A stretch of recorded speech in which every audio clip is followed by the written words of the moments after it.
Alright guys, Dave at Humbletrekker channel, how are you doing out there today? I've got on my back today the Ludwig pack, Norwegian army surplus, based on a design painted, get this, by Ollie Bergen in 1909. That's right, this pack is over 100 years old design. And actually, to be honest, it's not too bad at all.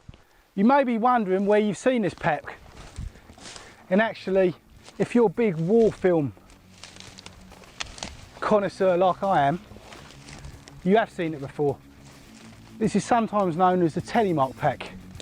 This is the same pack that Kirk Douglas used in that great film, The Heroes of Telemark.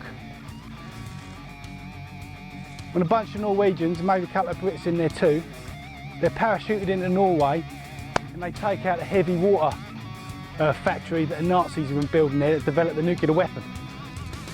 And Kirk Douglas, he's great, isn't he?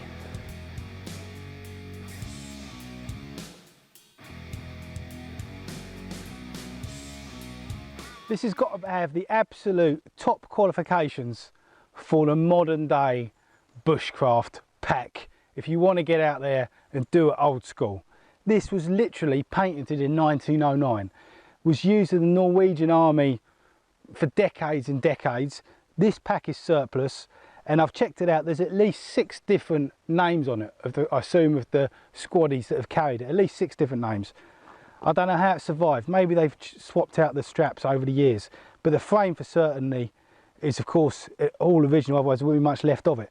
So what you've actually got is you've got a steel external frame.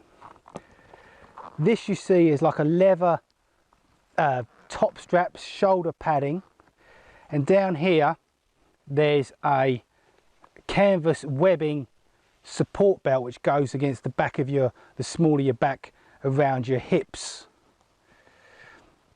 And all of this is modular, so you can take off all of the straps, and this is a canvas pack, so then you're just left with the bare frame. And I'll actually get into that later, I'll take it all apart. Just a little bit of history of these, yeah. If you can pick them up, they've actually come in 3 different, let me turn it around. They come in 3 different pack formats. You get the very, very old ones, which come in a kind of a grey canvas. You get this one, which is a green canvas, and I understand there's also a more modern version, which has got a more of a polyester type material, nylon type material, man-made material. There's one large bucket pack here, which is held in place by these extremely durable leather straps. They can be tucked underneath these keepers. Then when you get inside it, you see there's a drawstring closure with cordage, which enables you to fit it up. On the sides, there's 2 very, I've got to say, very large pockets.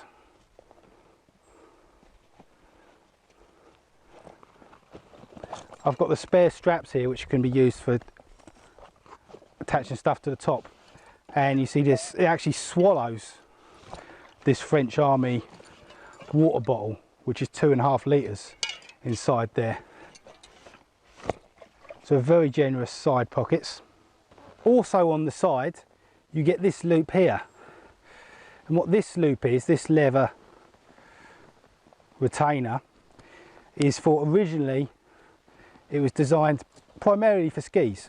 So you've actually got a complete through space here beneath this side pocket to slip your skis in, your cross-country skis. Of course, skiing in Norway is hugely important. It's actually also their national sport. So for these days, us bushcrafters, adventurers, that slot makes a very handy space for, in my case, a axe or a shovel, a walking stick,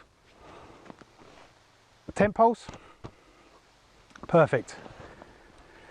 Nicely reinforced here with leather. Of course, if this was for skis, you'd have your bindings probably rubbing there, chafing there, so it's important that that would be reinforced.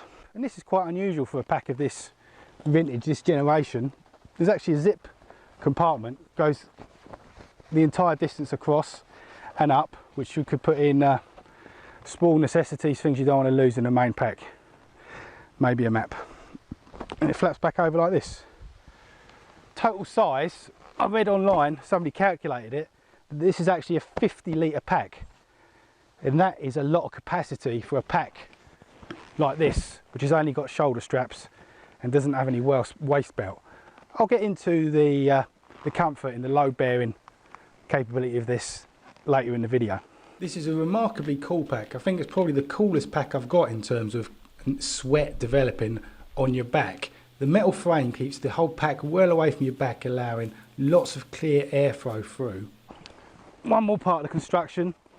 The bottom is reinforced with leather here, just above the bottom of the frame. And the straps, which close the top, go all the way under. So you see they're attached here and go under here. So that gives you good support around the bottom of the pack when you've tightened it up. What you don't want is you don't want that sagginess. If you have the straps attached here, it doesn't cinch it up into a nice bundle. Then you just get a saggy bottom. And nobody likes a saggy bottom. I've got my Ludwig Bergen from Röda Stjärnan. That's been my absolute go-to store in Stockholm for adventure, survival and classic army surplus for a number of years now. They've got a great range of stuff. Main thing is the people who work there give you great service. They've got a physical store in downtown Stockholm, other parts of Sweden too, I believe, and of course they've got an online store. Link for this particular pack will be in the descriptions. Also links to the main store, their Instagram, Facebook too.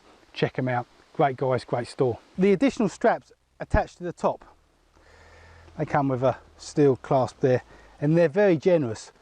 Clearly these can be designed for, these are designed for attaching a bedroll or a tent or whatever equipment you want to attach to the top. Very clever design is that the straps actually pass through the steel frame here. So whatever you attach to the top is attached firmly to your steel frame and will be cinched up towards the frame like that. I.e. it's not going to be sitting on top of your main pack flapping around, flopping backwards and forwards. It's going to be cinched up to your steel frame. Very smart design. I'll show now how to remove the pack from the frame. There's poppers here and here. I'd already undone that one for this kind of leather shoulder guard at the top. Then you actually need to remove these shoulder strap bits here.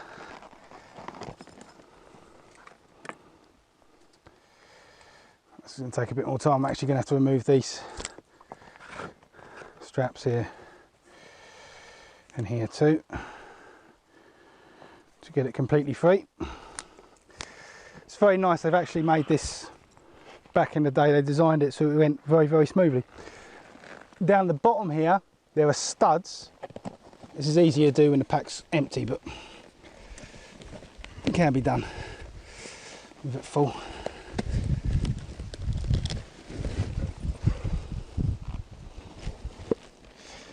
Yeah, that's one off. If you push down on it, it's easier. And then the frame is then removed. You'd have to reverse the process to put your shoulder straps back on.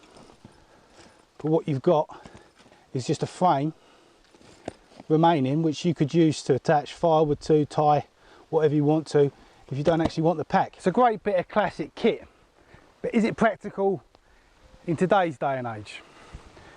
Let's check out the load bearing system. Shoulder straps are just one plain leather strap. There's no hip belt, but it's designed so this canvas strap sits just above your hips. And I would say, in my opinion, for a weight load up to 14, 15 kilograms, say 30, 32, 33 pounds,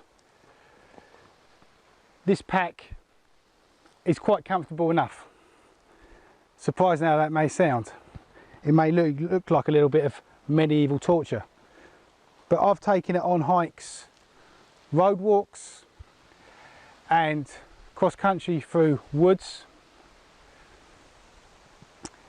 and I'd be quite happy taking this up to 14-15 kilos over any other type of pack I could choose. So overall load bearing, they got it right. Basically Ollie Bergen knew what he was doing back in 1909. Thanks for watching. Appreciate everybody that stops by. If you're a subscriber, thanks for that support. If you've ever left a comment or given me a thumbs up or done any activity on my YouTube channel whatsoever, thanks for that support. I'll see you all next time. Take care until that time.